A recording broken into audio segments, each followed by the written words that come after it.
রাসূল আকরাম সাল্লাল্লাহু আলাইহি ওয়াসাল্লাম ইরশাদ করেন, আফজালুল আইয়ামি ইনদাল্লাহ আইয়ামুল আশর মিন জিলহজ্জা। আল্লাহ তাআলার কাছে সবচেয়ে উৎকৃষ্ট বরকতময় মর্যাদাপূর্ণ দিন হলো জিলহজের প্রথম 10 দিন। এই দিনকে আমরা কিভাবে কাটাবো, কোন কোন আমল দ্বারা আমরা এই দিনগুলো পার করিব, রাসূল আকরাম সাল্লাল্লাহু আলাইহি ওয়াসাল্লাম আমাদেরকে শিক্ষা দিয়ে গেছেন। আমরা এক একটি করে জানবো। মোট 7টা আমলের কথা বলবো আমরা, তার মধ্যে 4টা সুন্নাহ আর 3টা আমল ওয়াজিব। 1 নম্বর আমল, জিলহজ মাস ঢোকার সাথে সাথে 1 নম্বর আমল করব, বেশি বেশি করে আমরা তাসবিহ, তাহলিল, তাহমিদ এগুলো আদায় করব। সুবহানাল্লাহ, আলহামদুলিল্লাহ, লা ইলাহা ইল্লাল্লাহ, আল্লাহু আকবার। এই আমলটা আমরা বেশি বেশি করব। হযরত আব্দুল্লাহ ইবনে উমর রাদিয়াল্লাহু তাআলা আনহুমা, নাসাই শরীফের হাদিস, قال رسول الله صلى الله عليه وسلم ما من أيام أعظم عند الله ولا أحب إليه العمل فيهن من هذه الأيام। আল্লাহ রাসূল সাল্লাল্লাহু আলাইহি ওয়াসাল্লাম বলেন, মা মিন আইয়ামিন আযম ইনদাল্লাহ, আল্লাহর নিকট অধিক প্রিয় কোনো দিন নাই, ওয়ালাল আমালু ইলাইহি আহাব্বু ফীহিন্না, আল্লাহ তাআলার নিকট জিলহজের প্রথম 10 দিনের চাইতে অধিক এবং মর্যাদাপূর্ণ কোনো আমল নেই। এইজন্য আল্লাহ রাসূল বলেন, ফাকসিরু ফীহিন্না, যখন জিলহজ মাস ঢুকবে তোমরা বেশি বেশি পড়বা কি, লা ইলাহা ইল্লাল্লাহ, লা ইলাহা ইল্লাল্লাহ, লা ইলাহা ইল্লাল্লাহ। 1 নম্বরে বেশি বেশি করে তোমরা তাহলিল পাঠ করবা। তাহলিল অর্থ হলো লা ইলাহা ইল্লাল্লাহ। 2 নম্বর হলো ওয়াত তাকবীর, বেশি বেশি করে আল্লাহর বড়ত্ব বর্ণনা করা, আল্লাহু আকবার, আল্লাহু আকবার, আল্লাহু আকবার, বেশি বেশি করে পাঠ করা। 3 নম্বর ওয়াত তাহমিদ, বেশি বেশি করে আল্লাহর প্রশংসা করা, আলহামদুলিল্লাহ, আলহামদুলিল্লাহ। 4 নম্বর হলো ওয়াত তাসবিহ, সুবহানাল্লাহ, বেশি বেশি পাঠ করা। এজন্য উলামায়ে কেরাম একটা তরতিব দিয়েছে, বলে তাসবিহটা আমরা এভাবে পাঠ করব, সুবহানাল্লাহি ওয়াল হামদুলিল্লাহি ওয়া লা ইলাহা ইল্লাল্লাহু, আল্লাহু আকবার। পারবেন তো ইনশাআল্লাহ? সুবহানাল্লাহি ওয়াল হামদুলিল্লাহি ওয়া লা ইলাহা ইল্লাল্লাহু, আল্লাহু আকবার। 1 নম্বর নফল আমল হলো বেশি বেশি করে জিকির, তাসবিহ, তাহলিল পাঠ করা। 2 নম্বর আমল, জিলহজের 1 তারিখ থেকে নিয়ে 9 তারিখ পর্যন্ত রোজা রাখা। 1 তারিখ থেকে 9 তারিখ পর্যন্ত রোজা রাখা। সহিহ মুসলিম শরীফের হাদিস, হযরতে উম্মে হাফসা রাদিয়াল্লাহু তাআলা আনহা থেকে বর্ণিত।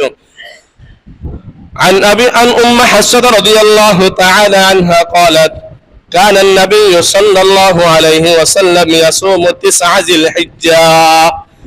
উম্মে হাফসা রাসূল আকরাম সাল্লাল্লাহু আলাইহি ওয়াসাল্লামের বিবি উমর ইবনে খাত্তাব রাদিয়াল্লাহু তাআলা আনহুর মেয়ে হাফসা রাদিয়াল্লাহু তাআলা আনহা বর্ণনা করেন, আল্লাহর রাসূল জিলহজের প্রথম 9 দিন লাগাতার তিনি রোজা রাখতেন। ওয়া আশুরা, মুহররমের 10 তারিখ, ওয়া সালাসাতা আইয়ামিন মিন কুল্লি শাহরিন, প্রতি মাসের 3টি রোজা, 13, 14 এবং 15, ইংরেজি নয়, আরবি মাসের।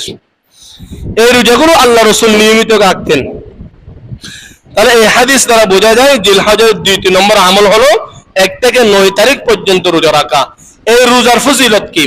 তিরমিজির হাদিস, আবু হুরায়রা রাদিয়াল্লাহু তাআলা আনহু বর্ণনা করেন, قال رسول الله صلى الله عليه وسلم ما من أيام أحب إلى الله أن يتعبد له فيها من 10 ذي الحجة।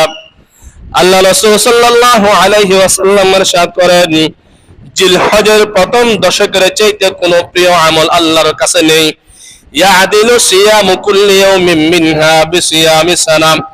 আল্লাহ রাসূল সাল্লাল্লাহু আলাইহি ওয়াসাল্লাম ইরশাদ করেন, ইয়াদিলু সিয়ামু কুল্লি ইয়াউমিন মিনহা, জিলহজের প্রত্যেক দিনের রোজার বিনিময়ে আল্লাহ তাআলা বিসিয়ামি সানাম, এক একটা রোজার বিনিময়ে আল্লাহ বান্দার আমলনামায় 1 বছর রোজা রাখার সওয়াব দান করবেন। একদিন রোজা রাখলে 365 দিন রোজা রাখলে যে সওয়াব, সমপরিমাণ সওয়াব আল্লাহ আপনাদের আমলনামায় দান করবেন। ওয়া কিয়ামু কুল্লি লাইলাতিন মিনহা বিকিয়ামি লাইলাতিল কদরি, রমজানের শেষ দশকে লাইলাতুল কদর খুঁজার জন্য আমরা ইতিকাফে বসি, অথবা ইতিকাফ না বসলেও প্রত্যেকে নিজ নিজ জায়গা থেকে চেষ্টা করি। অথচ আল্লাহ রসুল বলতেছেন জিলহজের 1 তারিখ থেকে 10 তারিখ পর্যন্ত প্রতি রাতে যত ইবাদত করবেন প্রত্যেক রাতকে আল্লাহ তাআলা লাইলাতুল কদরের সমান করে দিয়েছেন। প্রত্যেক রাতের ইবাদতের সওয়াব লাইলাতুল কদরের ইবাদতের সওয়াব সমপরিমাণ আল্লাহ আমাদের আমলনামায় দান করবেন। এজন্য রাতের কিছু অংশ হলেও আমরা ইবাদতের মধ্যে ব্যয় করব। কমপক্ষে শেষ রাতে উঠে 4 রাকাত তাহাজ্জুদের নামাজ আমরা বাধ্যতামূলক আদায় করব। আল্লাহ তাআলা আমাকেও সহ আপনাদের সবাইকে আমল করার তৌফিক দান করুন। তাহলে 2 নম্বর নফল ইবাদত কি পেলাম? রোজা রাখা। বিশেষ করে কেউ যদি 1 থেকে নিয়ে লাগাতার রোজা রাখতে সম্ভব না হয়, 9 তারিখের রোজা অবশ্যই রাখবো। জিলহজ মাসের 9 তারিখ ইয়াউমে আরাফার রোজা, কুরবানের আগের দিনের দিন, কুরবানের আগের দিন এই রোজা আমরা অবশ্যই রাখবো, কারণ এই রোজার বিশেষ ফজিলত আছে। সহিহ তিরমিজি এবং আবু দাউদের হাদিস, আবু কাতাদা রাদিয়াল্লাহু তাআলা আনহু থেকে হাদিসটি বর্ণিত।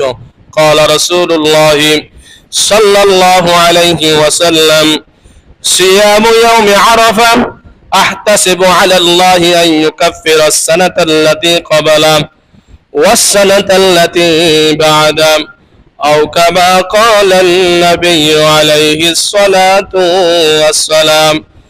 রাসূল আকরাম সাল্লাল্লাহু আলাইহি ওয়াসাল্লাম ইরশাদ করেন, জিলহজের 1 থেকে 9 তারিখ পর্যন্ত সবাই রোজা রাখবে, তবে বিশেষ করে সিয়াম ইয়াউমে আরাফা, জিলহজের 9 তারিখ ইয়াউমে আরাফার রোজা আমরা অবশ্যই রাখব।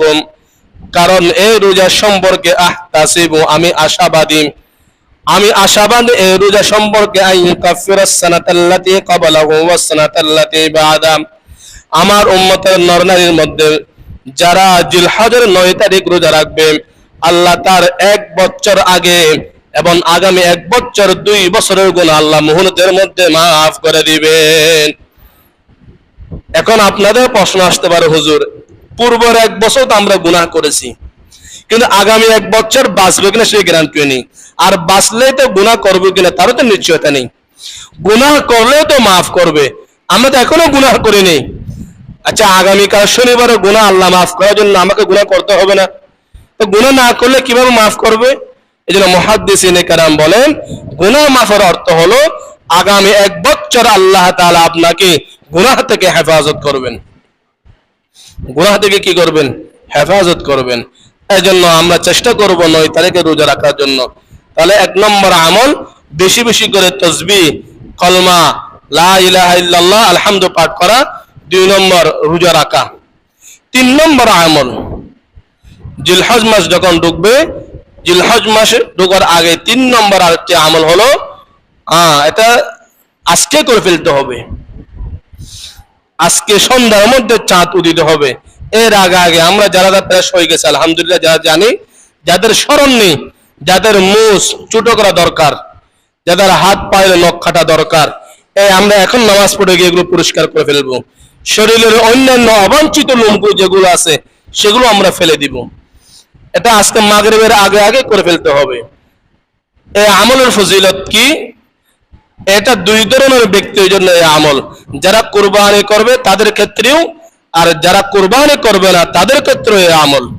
হযরত উম্মে সালমা রাদিয়াল্লাহু তাআলা আনহা, মুসলিম শরীফের হাদিস, তিনি এই হাদিসে বর্ণনা করেন, قال رسول الله صلى الله عليه وسلم إذا رأيتم هلال ذي الحجة فليمسك عن بشره وأظفاره, যখন জিলহজের চাঁদ উদিত হবে, ফালইউমসিক আন বাশারিহি ওয়া আযফারিহি, তোমার হাত পায়ের নখ এবং তোমার শরীরের কোন লোম পশম তোমরা কাটবা না। কারণ এই পশমগুলো যখন 10 জিলহজ জন্তু জবাহ করা হবে, এরপরে যদি আমরা এগুলো পরিষ্কার করি, জন্তু জবাহ করলে যেরকম কোরবানির সওয়াব, গায়ের পশম, হাতের নখগুলো কাটলে সমপরিমাণ সওয়াব আল্লাহ তাআলা আমাদের আমলনামায় দান করবেন। এই জন্য আজকে আমরা যাদের গুলো এখনো পরিষ্কার করেন নাই, নামাজের পরেও পরিষ্কার করে ফেলবো। আর যারা কোরবানি করার সামর্থ্য নেই যাদের, তারাও এই আমলটা করবেন। জিলহজের মাসে চাঁদ যখন উদিত হবে আমরা হাত পায়ের নখ কাটবো না, মুষ্টিও করবো না, শরীরের অবাঞ্ছিত লুঙ্গু আমরা ফেলাই দিব না, বরং অন্যান্য মুসলিম ভাইরা সামর্থ্যবান ভাইরা যখন কুরবানি করবে আমি আপনি আর যাদের সামর্থ্য নেই আমরা ঘরের মধ্যে বসে বসে মুসগুলো কাটবো, হাত পায়ের নখগুলো কাটবো, হাতের নখগুলো কাটবো, তারা লক্ষ লক্ষ টাকা কুরবানি করে যে সওয়াব আপনি মুসগুলো ছোট করে সমপরিমাণ সওয়াব আপনি পেয়ে যাবেন। হুজুর একটা বাউ কথা বলছেন নাকি? তারা 2 লক্ষ টাকা করে যে সওয়াব আমি মুস কাটলে কি সেই সওয়াব পাবো? এটা আমার কথা নয়, নাসাই শরীফের হাদিস। আব্দুল্লাহ ইবনে আমর ইবনে আল-আস রাদিয়াল্লাহু তাআলা আনহু থেকে হাদিস বর্ণিত। قال رسول الله صلى الله عليه وسلم লিরাজুলিন, আল্লাহর হাবিব জনক সাহাবীকে বললেন, উমিরতু বিয়াউমিল আযহা ঈদা, আল্লাহর রাসূল ইয়াউমুল আযহাকে ঈদ হিসেবে ঘোষণা করেছেন। জাআলাহুল্লাহু লিহাযিহিল উম্মাহ, জিলহজের 10 তারিখ আল্লাহ তাআলা এই উম্মতের জন্য পবিত্র ঈদ হিসেবে আল্লাহ তাআলা ঘোষণা দিয়েছে, অতএব তোমরা প্রত্যেকে কুরবানি করবা। তখন ওই ব্যক্তি ওই সাহাবী বলতেছেন, ইয়া রাসূলুল্লাহ ইল্লাম আজিদ ইল্লা মানিহাতান উনসা আফা উযহি বিহা, ইয়া রাসূলুল্লাহ আমার কাছে তো কোনো টাকা নেই, কোনো জন্তু নেই, যেটা দিয়ে আমি কি করব? কুরবানি করব। হ্যাঁ, ইল্লা মানিহাতান উনসা, একটা সৎকার জন্তু আছে আমার কাছে যেটার দুধ আমি পান করি, আমাকে অন্য কেউ দান করেছে। আফা উযহি বিহা, মানুষের দান করা ছাগল উট এগুলি দিয়ে আমি কুরবানি করব? ফাকালা লা, ফাকালা নবী লা, আল্লাহ রাসূল বললেন না না, এর সৎকারের জন্তু দিয়ে তুমি কুরবানি করবে না। ওয়ালাকিন তাখুযু শা'রাকা ওয়া তুকাল্লিমু আসফারাকা, বলে তুমি কুরবানি দিয়ে 4টা আমল করবা। বলেন কয়টা আমল? 4টা আমল। 1 নম্বর তাখুযু শা'রাকা, তোমার মুছ চুলগুলো কাটবা। তাখুজ শা'রাকা, চুল কাটবা, 1 নম্বর আমল। 2 নম্বর ওয়া তুকাল্লিমু আসফারাকা, পায়ের এবং হাতের নখগুলো কাটবা। 3 নম্বর ওয়া তাকুসসু শারিবাকা, মুছগুলো ছোট করবা। 4 নম্বর ওয়া তাহলিকু আনাতাকা, নাবের নিচে অবাঞ্ছিত লোমগুলো কেটে ফেলে দিবা। ফাতিলকা তামামু উযহিয়াতিকা ইনদাল্লাহ, এই 4টা আমল যদি কোনো গরিব মুসলমান করে আল্লাহ তাআলা তাকে পূর্ণ কুরবানির সওয়াব দান করবেন। সুবহানাল্লাহ ওয়া বিহামদি। আবার সামর্থ্যবান নয়, আপনার উপর কুরবানি ফরজ, আপনি কুরবানি না করে কুরবানি কি করলেন? এই 4টা আমল করলেন, সওয়াবের সাথে আযাব বেশি হয়ে যাবে। কি বলেন? কুরবানি ওয়াজিব হওয়ার পরে কুরবানি না করে মুসছুটো করা, চুল কাটা মানে ওই লুঙ্গি করে পাগড়ি পরার মতো হয়ে যাবে। এগুলো গরিবদের ক্ষেত্রে, যারা সামর্থ্যবান তাদের ক্ষেত্রে অবশ্যই কি করতে হবে? কুরবানি করতে হবে। আল্লাহ তাআলা আমাদেরকে যে নফল আমলগুলো কথা বলা হয়েছে প্রত্যেককে আমল করা তৌফিক দান করুন, আমিন। এগুলো নফল আমল প্রত্যেকের ক্ষেত্রে। আর 3টা ওয়াজিব আমল আছে, এই 3টা ওয়াজিব আমলের সম্পর্ক সময় এখনো শুরু হয়নি, এগুলো শুরু হতে আরো সময় দেরি আছে। তারপর আমি সংক্ষেপে বলে দিই। 1 নম্বর, যাদের উপর হজ ফরজ হয়েছে হজ আদায় করা, 1 নম্বর ওয়াজিব আমল। 2 নম্বর আমল হলো যাদের উপর কুরবানি ফরজ, কুরবানি করা। 3 নম্বর ওয়াজিব আমল 9 জিলহজের ফজরের নামাজের পর থেকে 13 জিলহজ আসর নামাজ পর্যন্ত তাকবীরে তাশরিক পাঠ করা। এই হলো 3টা ওয়াজিব আমল, ফরজ আমল। বাকি এই ব্যতীত বাকি সবগুলো আমল হচ্ছে নফল আমল।